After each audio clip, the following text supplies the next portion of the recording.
Okay, what if we wanted to set up the fill color? In other words, the background of the cells. We'd like to have a certain color in the background. You would highlight the cells that you would like to have a color in the background, and you see the little bucket up here? You can choose from the palette if you'd like. That's the palette. You see the live preview?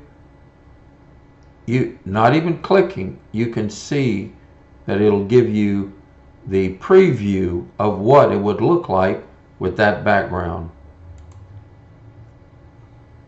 And even if you didn't want the whole area, you can select, here's a little tidbit, using the control button. Let's say you only had these cells.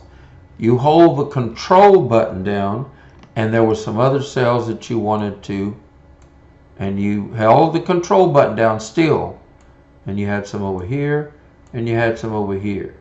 Let's say that you wanted to put the background color just on those cells in the midst of all kind of data.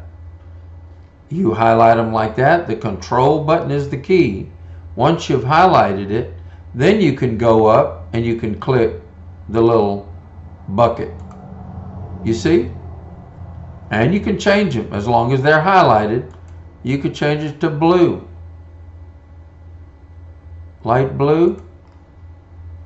The point I'm trying to make, you could randomly pick the cells that you would like to have the background color changed. So it's the fill color.